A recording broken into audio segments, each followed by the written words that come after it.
وفي مرة لقيت جوزي داخل عليا بيقول لي قومي غيري هدومك يلا عشان سخنت ممنوع عليكي.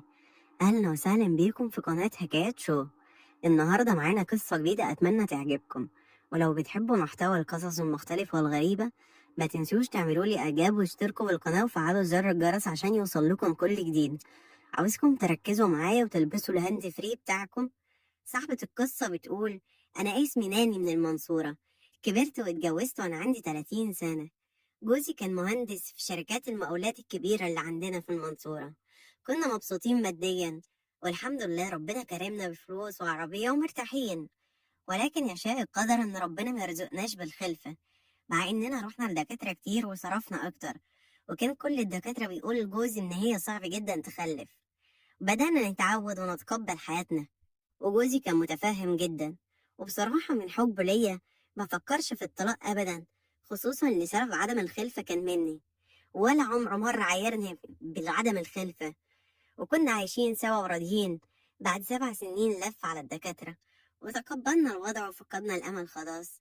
جوزي كان له واحد صاحبه وعشرة عمره اسمه ممدوح، كان أقرب حد ليه من أيام الكلية. كنا بنتقابل دايما وبنخرج سوا، خصوصا إن ممدوح كان بيجيب مراته معاه برضه. جوزي كان دايما بيجيب ممدوح يسهر معاه عندنا، ويقعدوا يشربوا الحشيش بتاعهم سوا ويلعبوا بلاي ستيشن لحد ما الوقت بيتأخر. وأنا طبعا كنت بقعد أحضر لهم قعدتهم وأفضل صاحية وقاعدة عشان لو احتاجوا حاجة كنت بعملها ليهم. وبصراحة أوقات كنت بتضايق جدا، بس ممدوح كان لطيف معايا دايما، وأنا كنت بحب مراته، خصوصا إنه صاحب جوزي قوي. كنت بقول عادي، أحسن ما جوزي يخرج ويسهر بره ويرجع لي متأخر، أهو سهران في شقته هو وصاحبه وخلاص. بس أنا دايما كنت بلاحظ إن جوزي بيتقل في الشرب، ولما كان بيشرب كتير كان بيقعد يتخيل وقت العلاقة بتاعتنا سوا على السرير، يقعد يقولي هجيب ليكي صاحبي يفشخك يا قرحة بتاعت الرجالة. وكان دايما يقعد يسخني بالكلام ده وكلام من نفس النوعية دي، وأنا بصراحة كنت بسخن جدا فعلا وقت العلاقة. وفضلنا بالوضع ده كتير، معرفش كان يقصد ايه بكلامه ده. كنت بقعد اقول يمكن عشان شارب كتير، وكنت دايما لما بنخلص علاقة واقول له ازاي تقول هجيب صاحبي يفشخك، كان يقعد يقول لي ده كلام عادي بيسخني وقت العلاقة. وقبل ما اكمل ليكم القصة ما تنسوش تعملوا لي اعجاب للفيديو وتشتركوا في القناة وتفعلوا زر الجرس عشان يوصلكم كل القصص الجديدة بتاعتنا.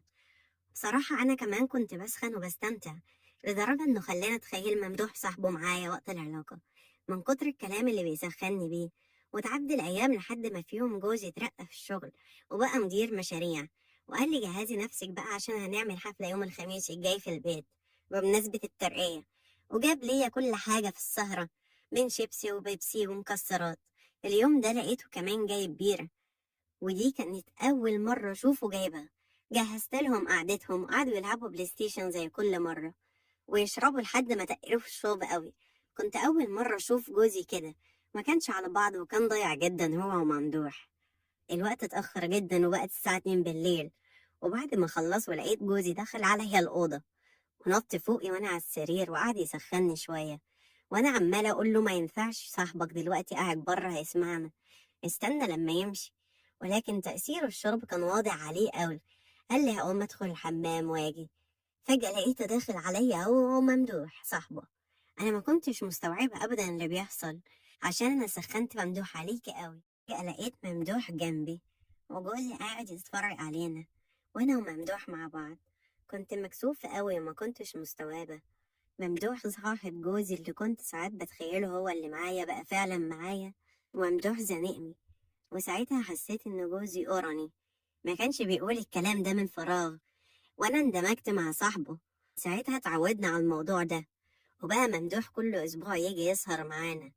بعد ما يخلصوا السهرة بتاعتهم كانوا يدخلوا عليا ويخليه يفرتكني. أنا لحد دلوقتي مش مستوعبة اللي حصل، يا ريت تنصحوني لو حد عنده أي نصايح أعمل إيه عشان ندمانة قوي.